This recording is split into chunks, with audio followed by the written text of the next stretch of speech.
Climate சேஞ்சால் உலகம் ரொம்பவே பாதிக்கப்பட்டிருக்கு.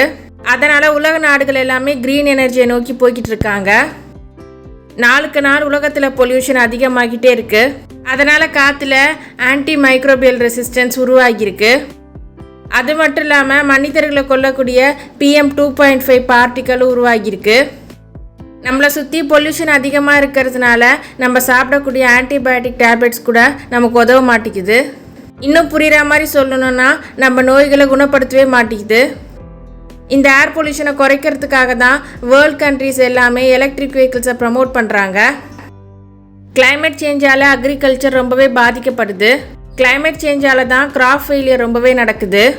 இதனால் உணவுப் பொருட்களோட விலை ரொம்பவே அதிகமாகுது, தட்டுப்பாடு ஏற்படுது. இன்னும் சொல்லப்போனால் ஒரு நாட்டோட பொருளாதாரத்தையே மாற்றி கூட அமைக்குது. அதனால தான் உலகமே க்ரீன் எனர்ஜியை நோக்கி போய்கிட்டு இருக்காங்க.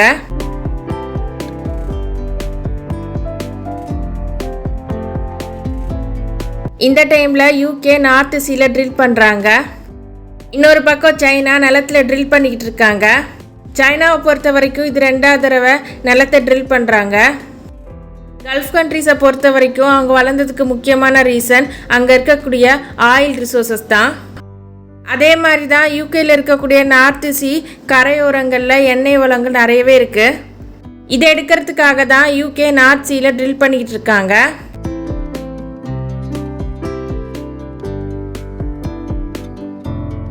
பொதுவாகவே சைனாவை பொறுத்த வரைக்கும் அங்கே நேச்சுரல் ரிசோர்ஸஸ் ரொம்பவே அதிகமாக இருக்குது. எக்ஸாம்பிளுக்கு சொல்லணும் அப்படின்னா சிப்புக்கு மெயினாக இருக்கக்கூடிய கேலியமும் ஜெர்மானியமும் அங்கே அதிக அளவில் கிடைக்குது.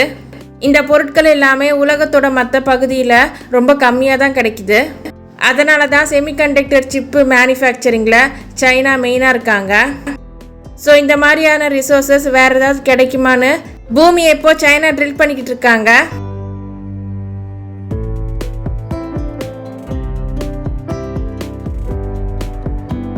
UK ட்ரில் பண்ணக்கூடிய நார்த் சீ பகுதி எப்படிப்பட்டது? UK நார்த் சீல ட்ரில் பண்ணுறது இதுதான் ஃபஸ்ட் டைமா? இந்த மாதிரி நார்த் சீ பக்கத்தில் ட்ரில் பண்ணுறதால என்ன மாதிரியான ப்ராப்ளம்ஸ் வரும்? சைனா எர்த்தை எப்படி ட்ரில் பண்ணுறாங்க? அதனால் பூமிக்கு என்ன மாதிரியான பாதிப்புகள் இருக்குது? உலகமே காலநிலை மாற்றத்தை சரி பண்ண வழி தேடும்போது இந்த சம்பவங்கள் மக்களுக்கு எந்த மாதிரியான விளைவுகளை ஏற்படுத்துது? எல்லாத்தையும் இந்த வீடியோவில் பார்த்து தெரிஞ்சுக்கலாம் வாங்க. Hello friends, welcome to Supergvlog. நீங்களும் Supergvlog சேனல் சப்ஸ்கிரைப் பண்ணால் ப்ளீஸ் Supergvlog சேனல் சப்ஸ்கிரைப் பண்ணுங்கள், லைக் பண்ணுங்கள், ஷேர் பண்ணுங்கள். பிரிட்டிஷை பொறுத்த வரைக்கும் ஆயில், கேஸ் போன்ற விஷயங்களை ரஷ்யா கிட்டேருந்து தான் வாங்கிட்டு இருந்தாங்க. உக்ரைனுக்கும் ரஷ்யாவுக்கும் இப்போ போர் நடந்துக்கிட்டு இருக்கிறதுனால ரஷ்யா மேலே யூரோப், அமெரிக்கா போன்ற நாடுகள்லாம் பொருளாதார தடை விதிச்சாங்க. இதனால் ரஷ்யா கிட்டேருந்து ஆயில், கேஸ் வாங்குறத UK நிறுத்திட்டாங்க. இந்த தடையால் UKல நிறைய தட்டுப்பாடு வந்தது. UKவோட எரிசக்தி சுதந்திரத்தை மேம்படுத்துறதுக்காக வடக்கடல்னு சொல்லக்கூடிய நார்த் சீல ஒரு ட்ரில் போடுறாங்க. இதுக்கு அந்த நாட்டில் இருக்கக்கூடிய பிரைம் மினிஸ்டர் ஒப்புதல் கொடுத்துருக்காரு.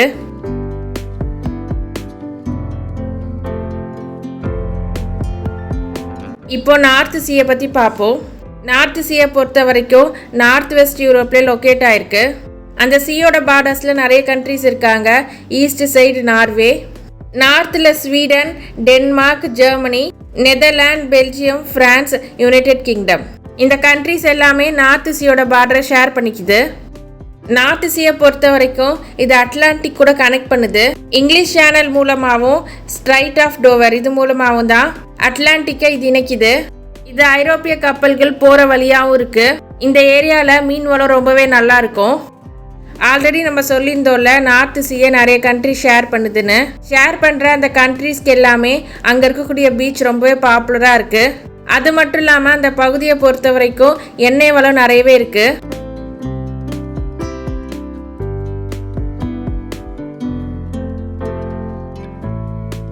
ஆயிரத்தி 1960 இந்த காலகட்டத்தில் நார்த் சீல இருக்கக்கூடிய எண்ணெய் வளங்களை தோண்டி எடுக்க ஆரம்பித்தாங்க. அதனால் அந்த நாடுகளோட பொருளாதாரம் நல்லா வளர்ச்சி அடைஞ்சிது. UKவை பொறுத்த வரைக்கும் நார்த் சீயை ட்ரில் பண்ணுறது ஃபஸ்ட் டைம் கிடையாது. 1958 Geneva convention on the continental shelf meeting நடக்குது.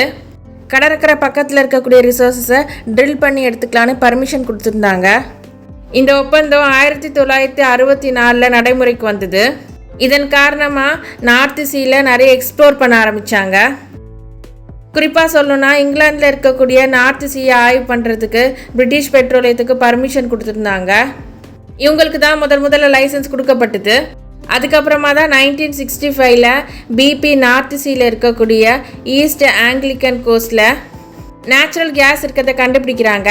1970s பிபி ஃபஸ்ட்டு அங்கே இருக்கக்கூடிய கமர்ஷியல் ஆயிலை கண்டுபிடிக்குது.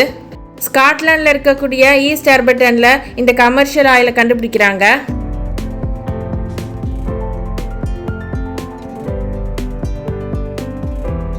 1964 பிபி ஃபஸ்ட்டு லைசன்ஸ் வாங்கினாங்க. 1965 நேச்சுரல் கேஸை கண்டுபிடிச்சாங்க. 1970s இந்த காலகட்டத்தில் கமர்ஷியல் ஆயிலையும் கண்டுபிடிச்சாங்க. அடுத்த 15 இயர்ஸ்க்கு பிபி இந்த ஃபீல்டில் கொடி கட்டி பறந்தாங்க. குறிப்பாக சொல்லணும்னா நார்த் சீயில் 15 ஃபீல்ட்ஸை புதுசாக ஓப்பன் பண்ணாங்க. பிபியை தொடர்ந்து நிறைய கம்பெனிஸ் இதை எக்ஸ்ப்ளோர் பண்ணுறதுக்கு வர ஆரம்பித்தாங்க. குறிப்பாக 1980களில் நிறைய கம்பெனிஸ் வர ஆரம்பிச்சிது. இங்கிலாந்து கவர்மெண்ட் சொன்ன மாதிரி 1999 வரைக்கும் நார்த் சீலேருந்து 1,37,999 டன்ஸ் க்ரூட் ஆயிலையும் நேச்சுரல் கேஸையும் எடுத்திருக்காங்க. 2022 38,037 டன்னாக குறைஞ்சிருச்சு.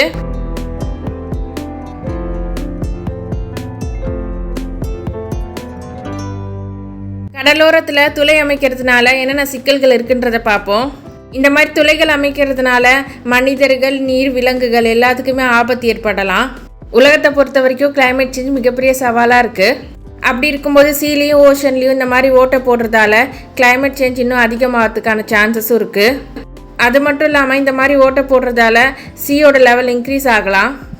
மேலும் ஓஷன்ஸ் ஹீட் ஆகிறதுக்கான சான்சஸும் இருக்குது. கடலில் ஓட்டை போடுறதால அங்கே இருக்கக்கூடிய உயிரினங்களுக்கு பாதிப்பு கூட ஏற்படலாம். குறிப்பாக சொல்லணும்னா அங்கே இருக்கக்கூடிய பவளப்பாறைகள்லாம் பாதிக்கப்படும்.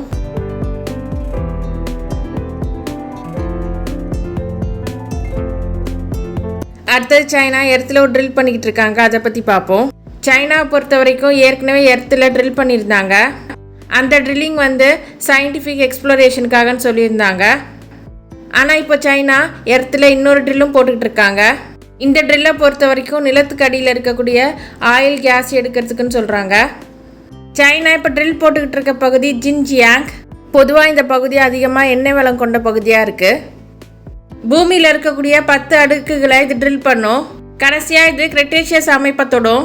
இந்த பூமியோட கிரெட்டேஷியஸ் அமைப்பில் 145 மில்லியன் ஆண்டு பழமையான பாறைகள் இருக்குது. இந்த ட்ரில்லிங்கை பற்றி சீனா சொல்லும்போது எனர்ஜி சோர்ஸஸ் எடுக்கிறது மட்டும் எங்கள் நோக்கம் கிடையாது. இந்த தொலையை வச்சு நேச்சுரல் டிசாஸ்டரை முன்கூட்டியே நம்மளால் கணிக்க முடியும். ஏதாவது ஒரு பேரழிவு வந்ததுன்னா விஞ்ஞானிகளுக்கு இது முன்கூட்டியே எச்சரிக்கை தரும். அதனால் சயின்டிஸ்ட்க்கு இது ரொம்பவே யூஸ்ஃபுல்லான ஒன்றா இருக்கும்.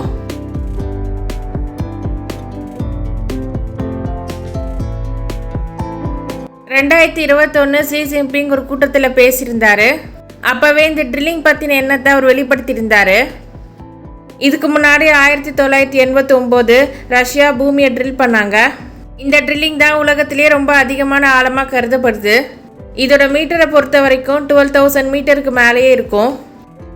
என்னதான் சைனா ட்ரில்லிங் மூலமாக நேச்சுரல் டிசாஸ்டர்லாம் கண்டுபிடிக்கலான்னு சொன்னாலும் அதோட உண்மையான நோக்கம் அந்த ஒரு விஷயமா மட்டும் இருக்காதுன்னு உலக மக்கள் எல்லாருக்குமே தெரியும். இந்த மாதிரி ட்ரில் பண்ணுறதுக்கு முக்கியமான காரணம் அங்கே இருக்கக்கூடிய நேச்சுரல் ரிசோர்ஸஸை வெளியில் எடுக்கிறது. அந்த ரிசோர்ஸை வச்சுக்கிட்டு உலக நாடுகள்கிட்ட தங்களோட பலத்தை காட்டுறது. இதுதான் இந்த நாடுகளோட நோக்கமாக இருக்கும்.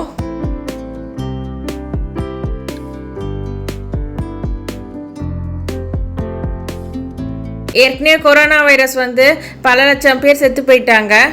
பல நாடுகளுக்கு எக்கனாமிக் கிரைசிஸ் ஆகிறதுக்கு இது முக்கியமான காரணமாக இருந்தது.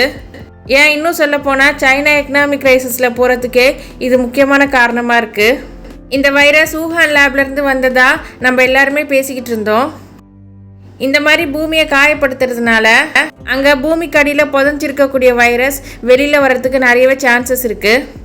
அதனால் இன்னொரு பேரழிவு வந்தால் கூட நம்ம ஆச்சரியப்படுறதுக்கு இல்லை. ஏற்கனவே நிலத்தடி நீரை அதிகமாக தோண்டி எடுக்கிறதுனால எர்த் ஆக்சிஸில் சேஞ்சஸ் வந்திருக்கு. இது எல்லா விஷயமே நமக்கு கவலை அளிக்கக்கூடிய ஒன்றா இருக்குது.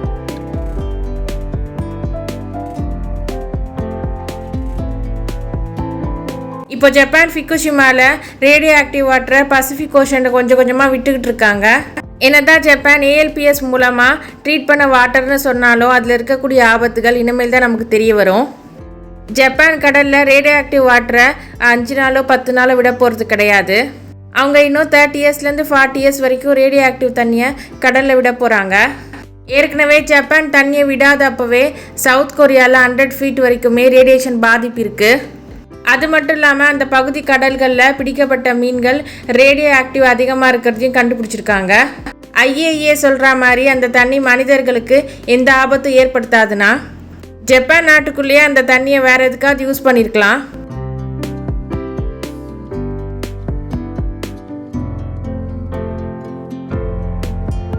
ஜப்பான் ரேடியோ ஆக்டிவ் தண்ணியை வெளிப்படையாக சொல்லிட்டு கடலில் விடுறாங்க. ஆனால் பல நாடுகள் ரகசியமாக இந்த தண்ணியை க்ளீன் பண்ணாமல், அதாவது ரேடியோ ஆக்டிவ் தண்ணியை க்ளீன் பண்ணாமையே கடலில் தான் விட்டுக்கிட்டு இருக்காங்க. இதை ஐஏஏ விசாரித்து உண்மையை உலக மக்களுக்கு காட்டணும்.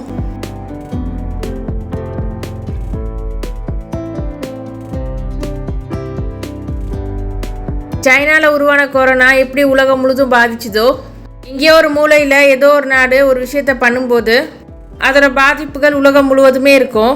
ரிசோர்ஸ்ன்றது மனிதர்களுக்கு தேவைப்படக்கூடிய ஒன்று தான். அதையே அதிகமாக எடுக்கும்போது மனிதர்களுக்கு ஆபத்துகளும் வரதான் செய்யும். அதை புரிஞ்சுக்கிட்டு நம்ம வளங்களையும் நம்ம பூமியையும் நம்ம தான் பாதுகாக்கணும். அந்த பொறுப்பு நம்மக்கிட்ட தான் இருக்குது.